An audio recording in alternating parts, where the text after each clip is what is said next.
Chapter 3, The Unifying Vision. So the only way we can access our power is if we all unite, band together beneath a common cause.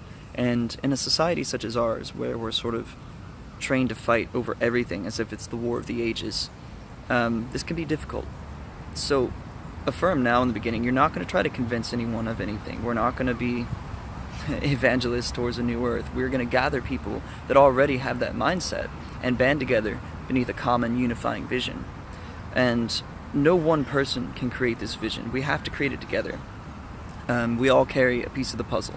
And when we open ourselves toward that dream of creating a more beautiful world, a perfect world, and we might not reach that, but we can get close, that's when we're going to put our best foot forward and really commit our mental energy towards creating this vision.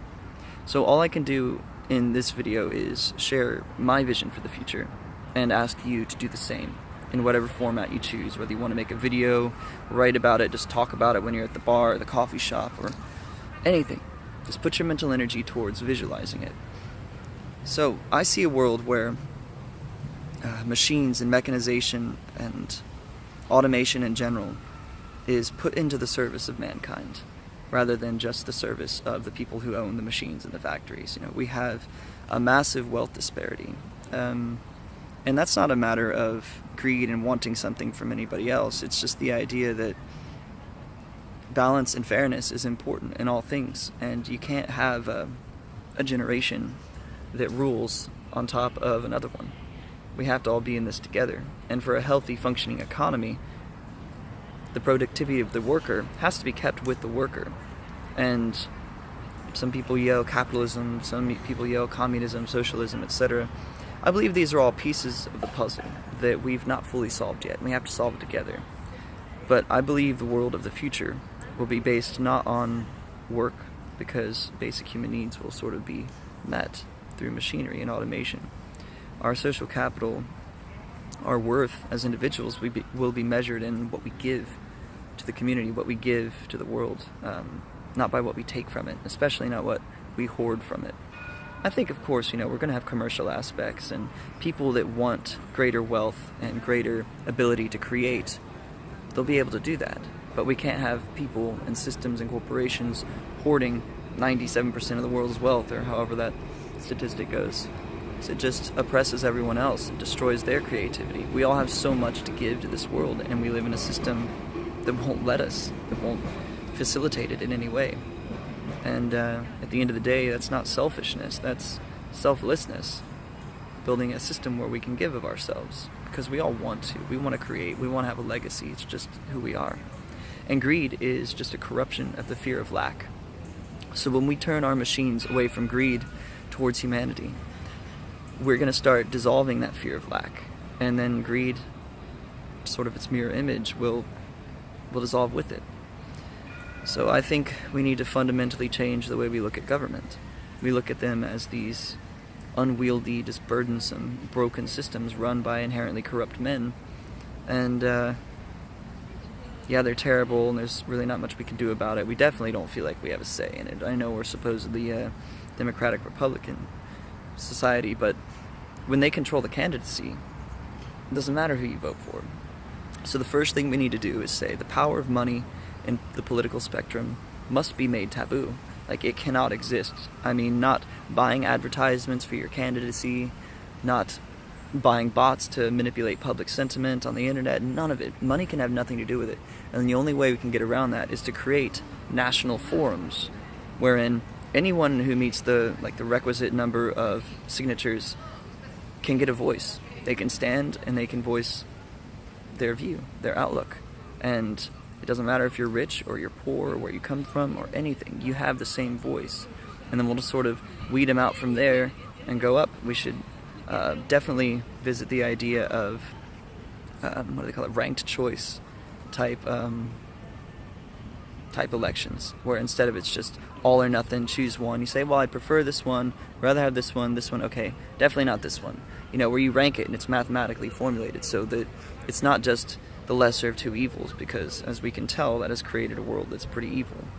At least in America, that's pretty evil.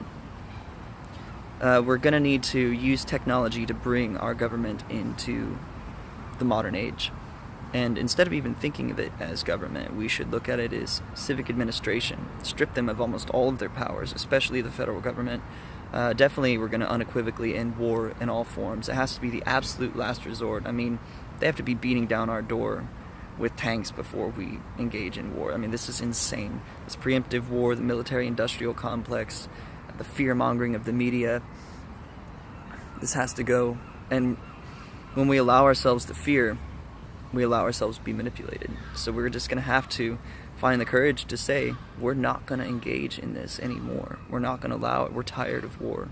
We're tired of the world being this way. We have a capacity for cooperation. We could build pyramids. We could build towers that could be seen from space. We could build monuments to peace. So we need a new age of foreign policy where we're dedicated to peace and to helping our neighbors. And issues like immigration, instead of saying, okay, well, how many can we take? How many can we not take? Should we have a wall? Should we not have a wall?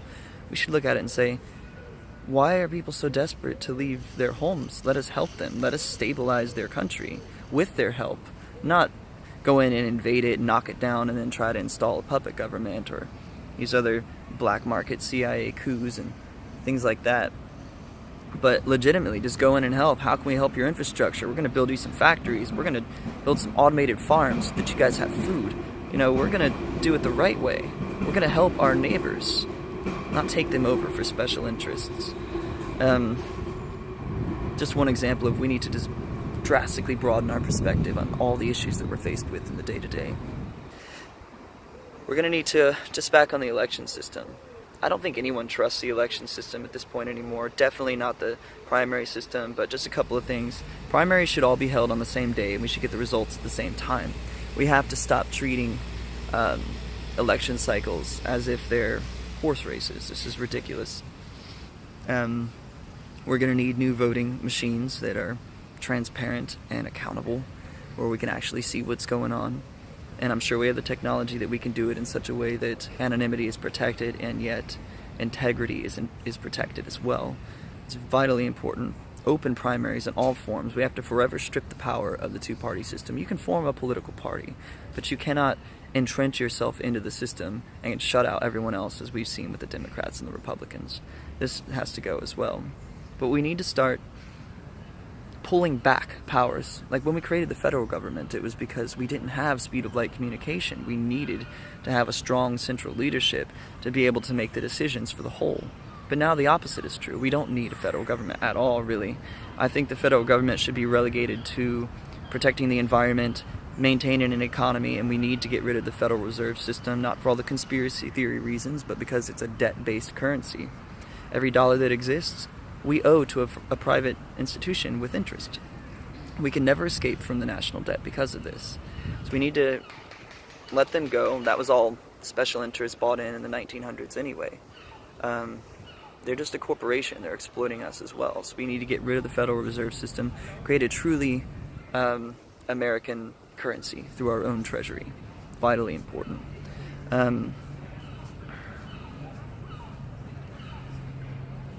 We need to rebuild our schools.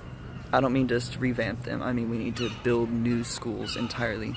They need to be based on the best architecture that we have, the most beautiful. When a child walks into this school, they need to be inspired by the beauty that their species has created.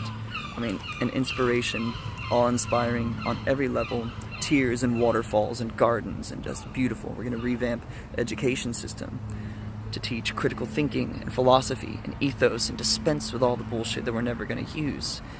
Make it experiential learning and make it so that every child can pursue their passion, the things that interest them.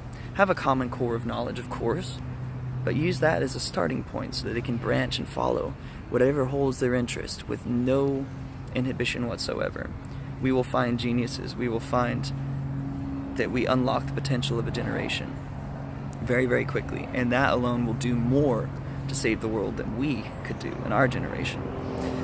But we have to get the ball rolling. We have to build that for them, to build the opportunity for them. Every child should be able to pursue their dream, to live their dream, and there's no reason that they can't. In the past, maybe we had scarcity, but we don't need to be scarce. We don't need to have scarcity in our society ever again in any way. We need to, of course, remove corporate personhood. That's ridiculous. Corporations should be held to very strict standards. Workers must be protected. Profit margins, I think, should be maintained, and X amount must be given back. We need to go over the federal budget. I'm sorry, don't go over it. We need to shred the federal budget and write a new one completely from scratch. Get rid of everything that's special interest. Revise congressional procedures so that all these loopholes for corruption, these opportunities, no longer exist. We're going to demand absolute accountability and transparency within every layer of civic administration. And betrayal of the public trust will be one of the biggest crimes you can possibly commit. And I believe, this is just me, I think that if someone abuses a position of public authority, they should be stripped of all material wealth and be forced to work, just start from the bottom, start up again, not be able to hold wealth until they've made amends, or possibly the rest of their life, depending on the severity of their crime.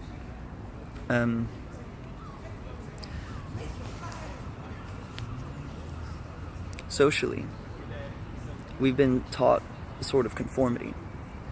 And I think that we all want to be more bold and more brazen and more outgoing, and to really represent ourselves more than we've kind of been allowed to in our society.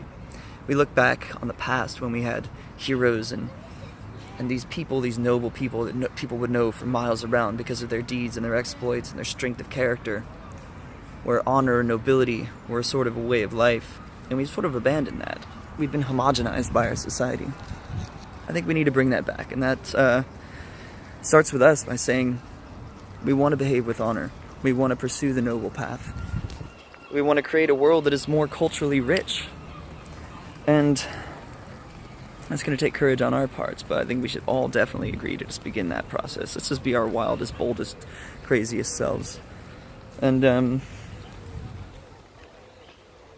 let's see. All of the money that we're given to the military and to national defense, we need to cut it down to like 10%, take that other 90%, and of course rebuild entirely our energy infrastructure here in the States, or there in the States. I'm in Dublin at the moment. Turn everything to green, everything, with an eye to sustainability and permanence, but most importantly to beauty. Like, we had so many opportunities when we were building our country to make it beautiful, and instead we made it economically.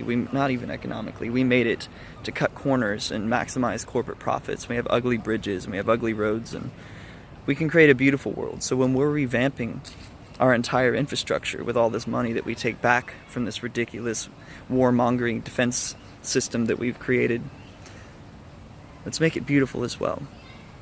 And there's so many aspects to this vision, and that's why I say we all have to contribute to it. We all have to add our thoughts and distill it down.